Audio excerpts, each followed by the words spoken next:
चमेली देवी जी, दिल्ली से।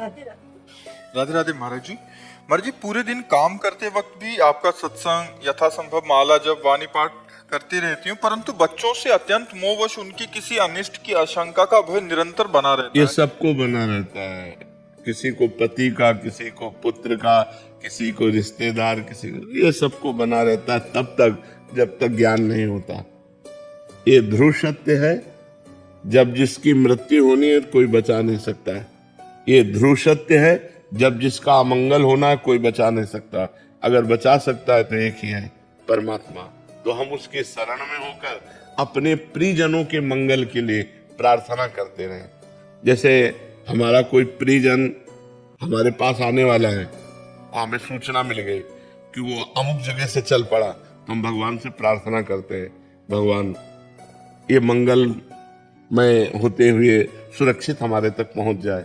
जब हमारे से जा रहा है तो हे भगवान ये सुरक्षित अपने लक्ष्य तक पहुंच जाए, क्योंकि बड़ा भयावह संसार है, एक मिनट में कब क्या हो जाए। तो हम भगवान से प्रार्थना करें कि हमारे जो प्रियजन है इनकी रक्षा हो, इनका मंगल हो, ये सुखी रहे, इनको कभी दुख ना पहुंचे, और खूब नाम जप करें तो भगवान ही मंगल कर सकते। मंगल भवन अमंगल हारी है, वही अमंगल का नाश कर सकते हैं। बहुत छोटा दिल है, जरा सा भी कुछ हो जाता है ना बच्चों को तो अड्डा कांपने लगता। नहीं, भगवान से प्रार्थना करो, डरो मत, वही बचा सकते हैं। कृपा हो रही है तो भगवान से तो करती हूँ। हाँ, भगवान से ही कीजिए, दूसरा कोई नहीं बचा सकता। वो कुछ कर तुम अकर तुम अन्यथा कर तुम सर्व समर्थ है, इसलिए हमें उसी का सहारा लेना चाहिए। वो हर जगह हमारी रक्षा कर सकता है, वो हर जगह हमारी रक्षा कर सकता है। महाराज जी, कभी कभी तो बात सुन के ऐसे लगता है कितना भयावह बहुत कदम कदम पे भय, मतलब कदम कदम पे भय, कदम कदम पे मृत्यु काल अपना जाल बिछाए हुए कब कहाँ कौन सा आक्रमण कर दे। इसीलिए हरिशरणम हरिशरणम, भगवान की शरण में भगवान का नाम जप करो, वही मंगल करने वाले हैं। महाराज जी, मरने वाले तो मर गए, बट उसके जो पारिवारिक जन है वो पूरी उम्र उसका कष्ट। हाँ बिल्कुल बिल्कुल, यही मोह का कारण है, यही मोह का कारण है। और ये छोटा मोटा मोह नहीं, बहुत जोर का मोह है। भगवान से भी अश्रद्धा हो जाती है। महाराज जी, कल ही प्रश्न था, बेटे को कुछ हो गया, अच्छे वाले करते थे, मैंने भगवान का मतलब मान के इसको कहीं भी भेजा, बट आज मतलब भगवान ने ऐसा कर दिया। हम हाँ वही कह रहा हूँ, भगवान से भी अश्रद्धा हो जाती है, क्योंकि जीव जानता तो है नहीं। अब हमें लगता है हमारा लड़का है, हम नाम जप कर रहे हैं, बढ़िया ठीक है, लेकिन उसकी अल्पायु है, वो 20 वर्ष में मर जाएगा। तो 20वें वर्ष जब मरेगा तो उसको भगवान से अश्रद्धा हो जाएगी कि आपने हमारा सब कुछ बिगाड़ दिया, अकेला लड़का 20 साल का और आपने उठा लिया, तो उसकी अश्रद्धा हो जाएगी। जबकि भगवान उसमें कहीं नहीं है, उसका कर्म है, उसको इतने ही वर्ष मृत्यु लोक में रहना था। इसीलिए भजन करो तो ज्ञान प्राप्त हो जाए तो आनंद हो जाएगा, और भगवान ही रक्षा करने वाले, दूसरा कोई रक्षा करने वाला नहीं। अक्षिता जी कैथल से। श्री हरिवंश महाराज जी।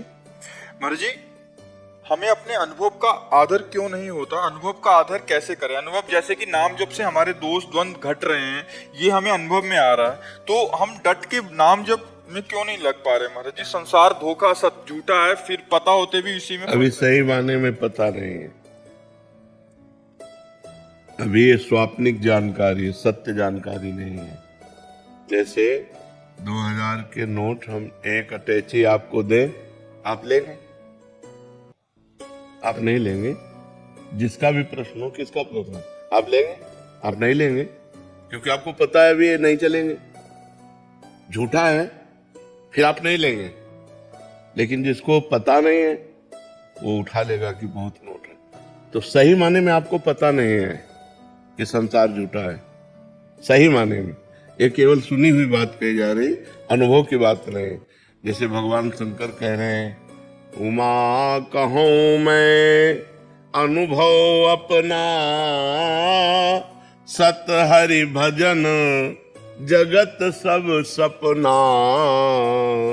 हे उमा, ये मैं अनुभव कहता हूँ, ये संसार झूठा है, स्वाप्निक है, सत्य है तो भगवान का भजन सत्य है। ये बात जब हमारे अनुभव में आ जाएगी तो हम नाम नहीं छोड़ेंगे। अभी अच्छा भोजन मिला तो नाम छूट गया, कोई और भोग मिला तो नाम छूट गया, कोई रिश्ते नातेदार मिले तो नाम छूट गया। अभी नाम बहुत छोटी जगह पे है और सब संबंध संसार के बहुत ऊंची जगह पे है, क्योंकि जैसे 500 रुपए हम तभी छोड़ सकते हैं जब 5,000 रुपए का लाभ मिले। तो नाम हम छोड़ दिए, इसका मतलब नाम बहुत छोटा और भोजन बहुत बड़ा, भोग बहुत बड़े, रिश्ते नाते बहुत बड़े। तो जब नाम सबसे बड़ा हो जाएगा कि किसी भी स्थिति में हम नाम नहीं छोड़ सकते, तब सच्चा ज्ञान हमको प्राप्त होगा। हमें जबरदस्ती अभी नाम जप करना चाहिए, खूब नाम जप बढ़ाओ। जितना नाम जप बढ़ेगा उतना ही हृदय पवित्र होगा और उतना ही पवित्र हृदय में अनुभव होता है यार ये सब झूठा है, ये सब झूठा है।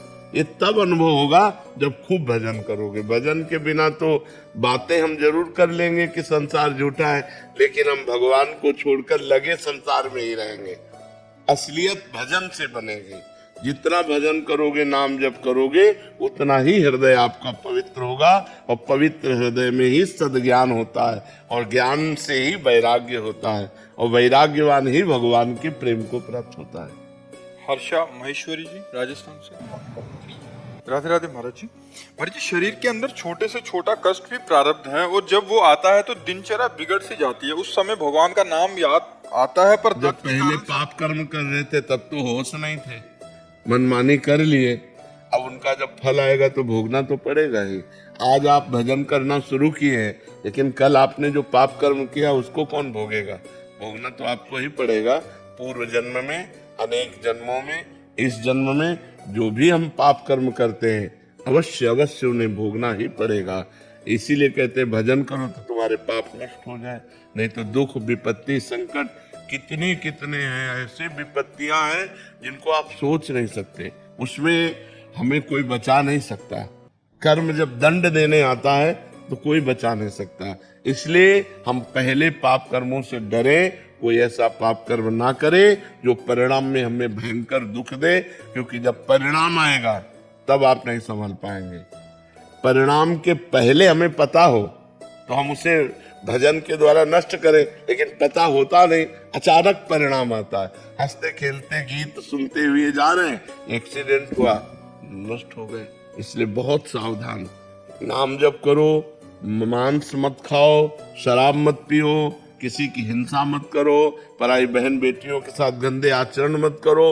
नहीं, इनका जब परिणाम आएगा तब बहुत बुरा परिणाम आता है और फिर आदमी विचलित हो जाता है, उससे नहीं पाता है। ऐसे ऐसे कष्ट आते हैं। कष्टों से तो बचना चाहते हो, लेकिन जिनसे कष्ट होते हैं ऐसे कर्मों से नहीं बचना चाहते, तो कष्ट तो भोगना ही पड़ेगा। सुख चाहते हो और जिन कर्मों से सुख मिलता है वो कर्म तो कर नहीं रहे, तो तुम्हें सुख कैसे प्राप्त हो जाएगा? पाना चाहते हो सुख और कर्म करते हो जिनका परिणाम मिले दुख, तो इसलिए भोगना पड़ता है। अनिरुद्ध शर्मा जी। राधे राधे महाराज। राधे राधे महाराज जी। महाराज जी, मेरा प्रश्न यह है कि महाराज जी भक्ति है क्या? क्या ये केवल भाव है या कोई देवी है, या मतलब ऐसे प्रगट में तो भक्ति महारानी है ही, भगवान की प्रिया है, लेकिन एक मार्ग है। जैसे हम बिहारी जी जाते हैं, राधा रमन जी जाते हैं, राधा वल्लभ जी जाते हैं, रंगनाथ जी जाते हैं, तो मार्ग है ना। तो जैसे भगवान की प्राप्ति का एक मार्ग है भक्ति, एक मार्ग है ज्ञान योग, एक मार्ग है कर्म योग। तो ये मार्ग है उस परब्रह्म परमात्मा की प्राप्ति का, जो एक विशुद्ध भाव बनता है। भाव हमारे अंदर बनता है, प्रभु हमारे मित्र, प्रभु हमारे पिता, प्रभु हमारे स्वामी, प्रभु हमारे प्रीतम, वही भक्ति है और वो आपको भगवान से जोड़ती है। जैसे माया जनित भाव संसार से जोड़ता है, भगवान से हटा देता है, और भक्ति जनित भाव संसार से हटा करके उसे भगवान में जोड़ देता है। तो ये भाव है, आंतरिक भाव है, और वैसे प्रगट रूप में इनका स्थान भगवान के समीप ही है, क्योंकि भगवान की प्रिया है।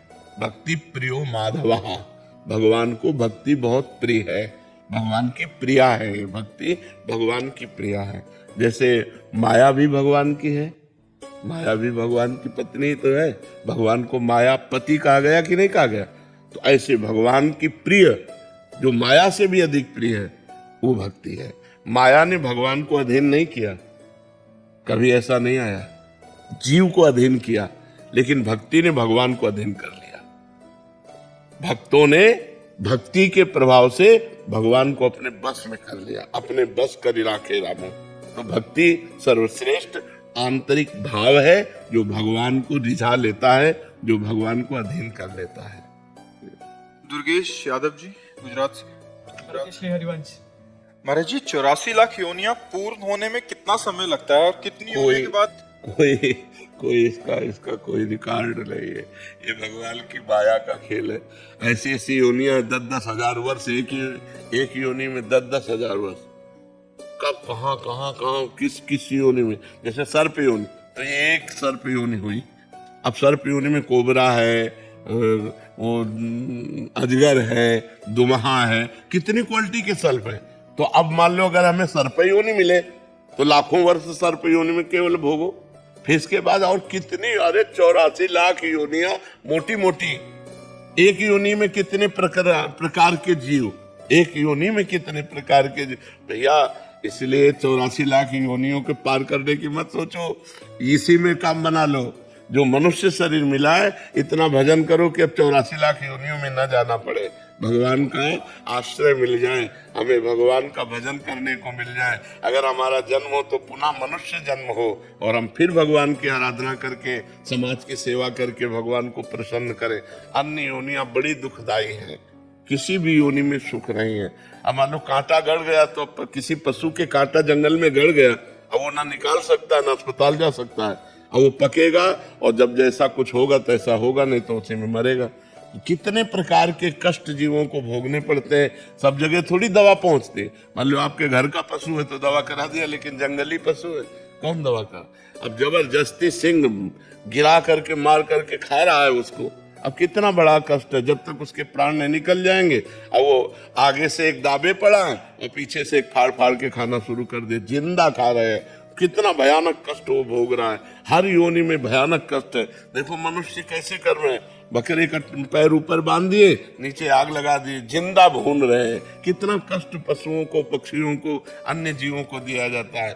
घिया तरोई ऐसे मुर्गा लोग खा रहे हैं, नहीं खा रहे हैं पशु पक्षी बकरा कैसे? अरे बस नाम जप करो, इस माया से मुक्त हो जाओ, तभी सुख है। भगवान के धाम में सुख है, भगवान के नाम में सुख है। ये माया में सुख नहीं है। चाहे जितना कमा लो, मरो तो 5 रुपया भी साथ नहीं जाना। चाहे जितना प्यार कर लो, मरो तो अकेले जाना, कोई साथी नहीं मिलना। ये सब बड़ा विचित्र खेल है यहाँ का। इसलिए नाम जप करो, भगवान की शरण में रहो। क्या ऊंचे नीचे धर्मी को श्री जी मिलेंगे? पक्का मिल जाएंगे। हमें जन्म ही दिया है, हमें जन्म ही दिया है अपनी प्राप्ति के लिए। मनुष्य जन्म ही मिला है। मनुष्य जन्म मिलने का मतलब सर्टिफिकेट है हमारे पास कि हम भगवान को प्राप्त कर सकते हैं। कोई भी हो, पुरुष नपुंसक नारीवा जीव चराचर कोई, सर्व भाव भज कपट तज मोय परम प्रिय सोय। कोई भी हो, भजन करके भगवान। बिल्कुल, ये विषय बहुत गहराई वाला और संवेदनशील है। मैं नाम जप कर की चिंता बनी रहती है। यह आज के समय की एक आम लेकिन गूढ़ समस्या है, विशेषकर माताओं के लिए जो आध्यात्मिक मार्ग पर है। वे ईश्वर का स्मरण करती हैं, नाम जप में लीन होती हैं, फिर भी बच्चों की चिंता उन्हें व्याकुल कर देती है। यह उत्तर लगभग 2 शब्दों में इस विषय को विस्तार से समझाता है। चिंता का कारण, उसका समाधान और आध्यात्मिक अभ्यास में संतुलन कैसे लाएं। भूमिका: नामजप और चिंता के बीच का द्वंद्व। एक माँ जब नामजप करती है, वह न केवल अपने लिए बल्कि अपने पूरे परिवार की उन्नति के लिए करती है।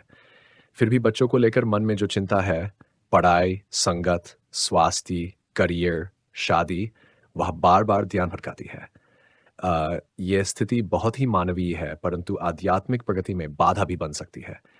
यह द्वंद्व आत्मा और मन के बीच का है। आत्मा परमात्मा में लीन होना चाहती है, लेकिन मन संसार की जिम्मेदारियों में बंधा हुआ है। चिंता क्यों होती है? चिंता का मूल कारण है अहंकारजन्य कर्तृत्व भाव। मैं ही सब कुछ संभाल रही हूं, अगर मैंने ध्यान नहीं दिया तो बच्चे बिगड़ जाएंगे, उनकी जिंदगी मेरी मेहनत पर निर्भर है। यह सोच स्वाभाविक लगती है, लेकिन यह उस ईश्वरीय योजना के विरोध में है जिसमें हर आत्मा का अपना कर्मफल और भाग्य निर्धारित है। नामजप का उद्देश्य समझे। नामजप केवल शब्दों का दोहराव नहीं, बल्कि आत्मसमर्पण की साधना है। जब आप राम, कृष्ण, शिव, गुरु, साईं या किसी भी इष्ट का नाम लेती हैं, तो वह एक प्रकार का निवेदन है। हे प्रभु, मेरे बस में कुछ नहीं, मैं केवल माध्यम हूं, संचालक आप हैं। यदि आप ये भाव लेकर नाम जप करें कि मेरे बच्चे भी आपकी संतान हैं, आप ही उनकी रक्षा करें, तो चिंता स्वतः कम होने लगती है। डी, बच्चों के प्रति मां का स्वाभाविक मोह। यह सत्य है कि मां का मन बच्चों में रमता है, लेकिन मोह और ममता में अंतर है। ममता शुद्ध प्रेम है जिसमें कल्याण की भावना होती है। मोह अपेक्षाओं और डर से जुड़ा हुआ होता है। जब ममता मोह बन जाती है तो वह चिंता में बदल जाती है। इसलिए जरूरी है कि हम अपने मन में बच्चों के लिए अटैचमेंट की जगह डिवोशनल कंसर्न रखें। जैसे एक भक्त अपने इष्ट के लिए सेवा करता है, उसी तरह माँ बच्चों के लिए ईश्वर से प्रार्थना करे, लेकिन कंट्रोल की भावना से मुक्त हो जाए। चेयर, चिंता कैसे रोकी जाए? चिंता करने से कुछ नहीं बदलता, पर नामजप से भाग्य भी बदल सकता है। ये कुछ उपाय हैं जो मदद कर सकते हैं। 1. संकल्प करके नामजप करें। नामजप से पहले संकल्प लें, हे ईश्वर, यह नामजप मैं आपके चरणों में अर्पण कर रही हूं। आप मेरे बच्चों का रक्षण करें। इससे मन को उद्देश्य मिलेगा और व्यर्थ चिंता नहीं सताएगी। 2. जप के बाद प्रार्थना करें। जप के बाद 5 मिनट बैठकर गहरी प्रार्थना करें। हे प्रभु, मेरे बच्चों को सद्बुद्धि दें, सत्संग दें, सही मार्गदर्शन दें। इससे आप अपने मन का बोझ प्रभु को सौंपती हैं और धीरे धीरे तनाव मुक्त होती हैं। संकट में स्मरण करें, चिंतन नहीं। जब चिंता आए तो विश्लेषण करने की बजाय स्मरण करें। जो होगा भगवान की इच्छा से होगा। चिंतन करने से डर बढ़ता है, स्मरण करने से शांति आती है। 4. मन को वर्तमान में लाएं। चिंता भविष्य का विषय है, नामजप वर्तमान की क्रिया है। जब भी चिंता आने लगे तुरंत ध्यान वापस नाम में लगाएं। इससे मन दोहराव से मुक्त होता है।